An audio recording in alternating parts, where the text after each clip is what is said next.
Hey, hey, love bugs, eh? I see ya.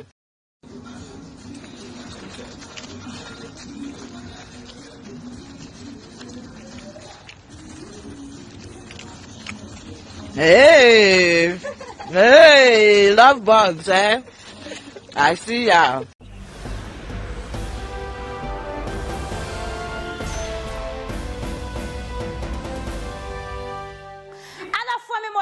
By Edeba Syndicate TV, Sumidi and Obaya Gege. Ayaken Nanato na the one bam, a being coumbium on Wabasia. Tornado natches the Ghana for fish anymore, a ye and ne abroi pumaquim, Monsa Akra. Or the other trouble and see a Ghana for my dream Iomontanta or made the bedroom. Sassuna, a prophet Salifu and Wacon, I am prophet. Yeah, they be a Mikasa Asafu, a bit of Mumpo. Papa didn't say we have a chabonting or Chiremwa or see Ancasaman penny that will book crowd, no drain the hono. A JJ Rawlings, I did and send Biaba to dry at their manor. What brand messages on from Regana for, and only one was semi a couple. And the Sumaba with you, me Chamwaba, me bar, Medina Kenina, ever tramaso.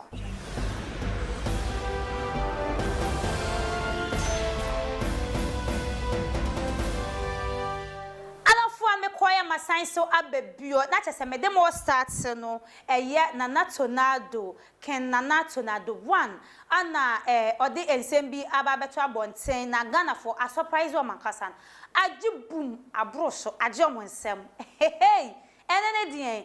Ghana edaha se eye nana tornado edaha obi aka bi be me momu de minjindi edaha se nana tornado eye grey oye tumudifuo ni bia ai nana tornado di ni tumu yi ankazankaza mente kura mato nipa beye bebre no du safo mato na no efi aso asle ga mato na no wa woni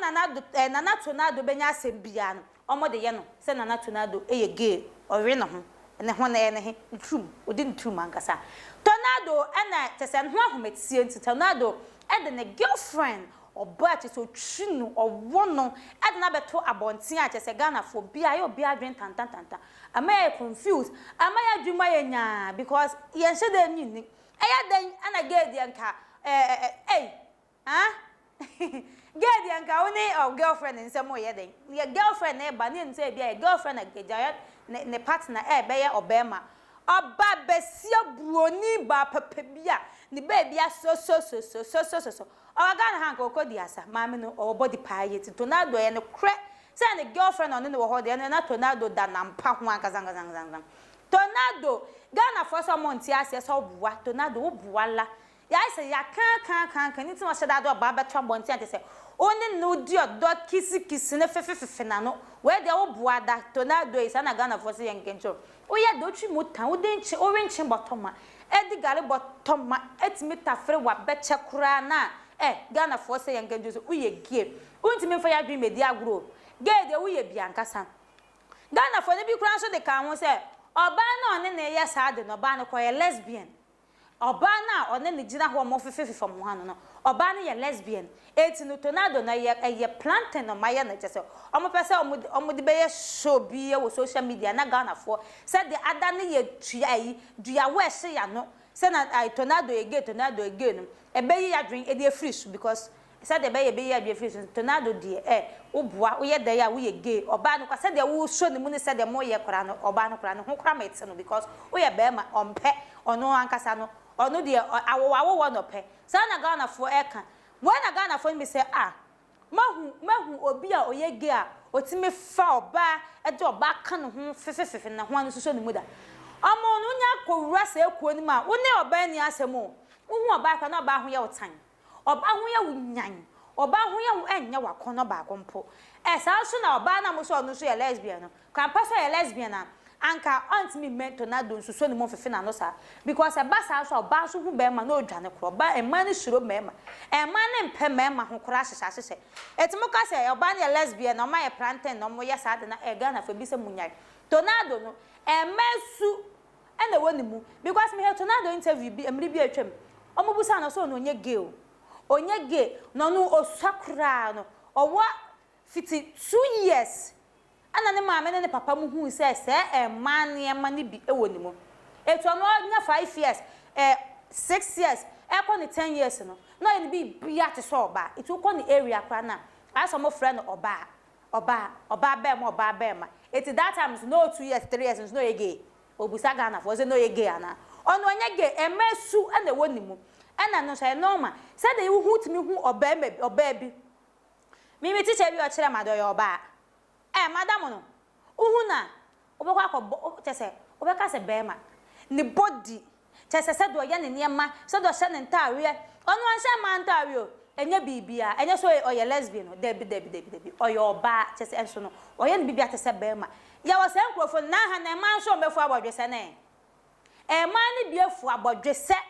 mo so meka ne sen omo ye gay sorry omo ye lesbian debi ma su ne wonimu mi ankasa me papa bi say me papa bi me nimu nu say papa ni say ye fe ne kwasiba e wo ye krom kwasiba onya gay ye ni ne to e fe ne kwasiba say da me papa ni ye ne niema no no ananti a obeka say eche say Miss Ghana kra mfa no ho o tia from class osuro oyi ni na 11 e cross ne 90 said we call girl school papa no ono okasa kura te so oba enso ye bema onye gay ye ni ne to eti tornado nsam no kan mmiri bi atwam na no ebie betime ne kore se emesu na woni mu bet onye gay osere Ghana fo na yankase ya papa yabua hwan yabua ya na no ya otimi yi obi ose kwase ampani menti 52 million ko to iPhone de ma bodam se man na onenam social media na odi ni patem ebrem hwan yabua yi ono so sa interview abeku santa en interview bi se omu so ye gay oyo oso onye gay masu ene woni mo se man ni say oye ni bibia te so oba eti enkrofo bi masu omu bo munye gay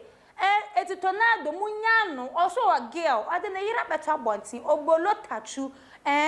obroni wewu ade na beta bonti se do so ni mu kiss ni kire se ampa any girlfriend eti wa want asia tornado so onye gay no sasu na metu amensam so na chese eye prophet Salifu amwako de bia meka se obi wo hot no ho aso mpe titu ni asofo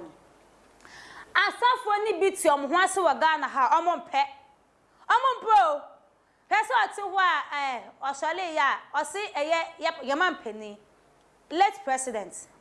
ex president no JJ Rawlings osi odinsem kembi abran okiremu a osi Rawlings ka kire ne se o baby odane no ho kire nankasa ne wura huye so otinani e wana daka mu a ana mre mu a ana osi Rawlings do owo heaven said what na osi Rawlings owo heaven akasa otwere Abraham kukum de bia mekasa Abraham kukum de amafo ogumu o enti enso ye da chi ewu ko bia beya baby agina de obi awese kotwe wo Abraham kukum osi Rawlings wo Abraham kukum a chese ensem kebi ode Abraham se ne wura hoye otinani no hwe efom no he Ghana na ne wura ho because said the Ghana se ekoso no entwa yie bako kra ye mpanifo di ye no mu nka no kore ye sebo aye ni so e se ni pakunkum obi timi kra timi fake no se ya kidnap me all because of money keke all because of money no wa sheda ba be fake so onyem ni nyina Rawlings etse soro ha na ne wura huye na yakuma obi ochina ye sei ni pakunkum afa kura de bi atwa Rawlings nsu mu kura we bi o woni se trumu ye ba su ya tese ye mpanifo hu ni omo yom lo so mu ja to so mu nyintum obi a ebisi anyintum ebisi me anyintum o se Rawlings ra huye papa enti Ghana fo sere ye Rawlings ra ho enti no Rawlings so kan amanfo a mpanifo a beje Ghana si ho yie no eye yamampanin dada watwam an Nyankopon to ne safra na eye JJ Rawlings okasan krofo no ya gba Ghana ekuku damfo beje omani si wa JJ eka hu bi eti se do ahire de eye yamampanin JJ Rawlings na ra hu yie papa eti Ghana fo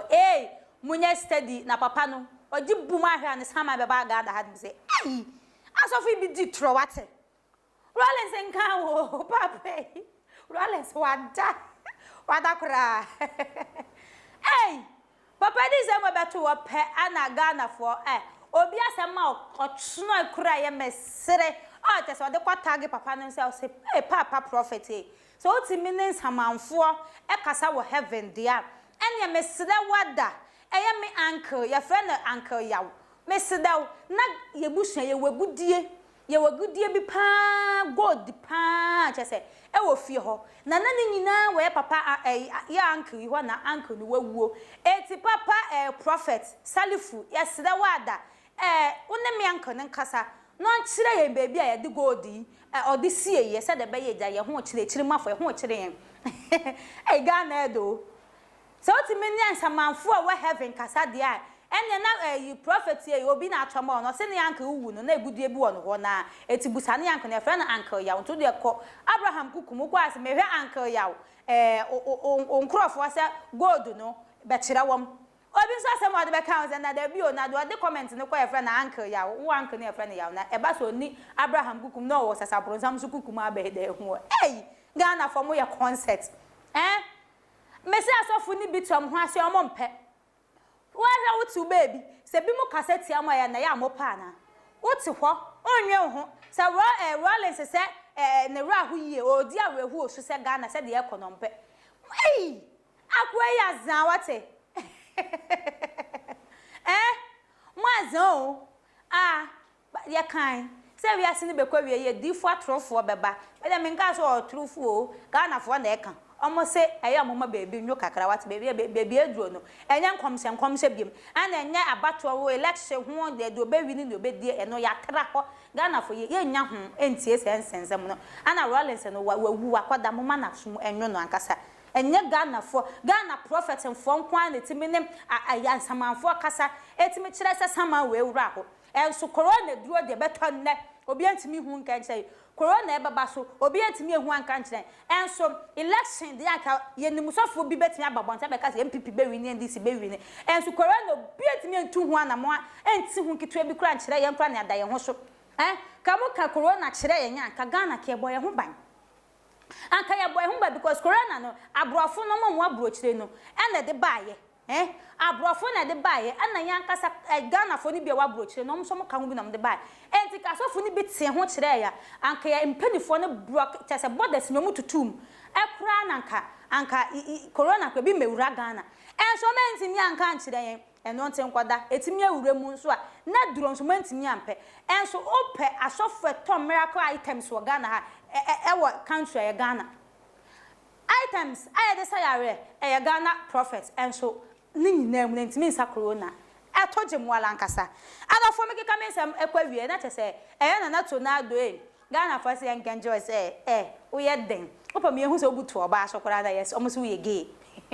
me de minyi ni mo mbesa na omo ka sanso na prophet yes the wada o ba bonte na obekasa kasemu a yes ye ho hyehye yo memu ha chese ye ho hyehye yankasa asema ebema ye breso ate kakra na Rawlings wawu akwada de what's up ye ne nsamanfo na edi agoro na se ne atasefo na edi agoro mudua bu mudwum ho alafo aha na meba makwa na medi dwumedi edi besi me am di dwumedi be so mu edi a meje so ene obaya gege edama se samkoso a mo like na mo subscribe mayen yasida mo mungu so a enhye mo piapia so na ebi nkodi afoforo ho na afoforo so enye bi nhye je sam company limited women of class ana chese omobo machi dom ade bia metimi di dwumedi be so women of class telephone number no 0244 98948 0244 98948 medamase maka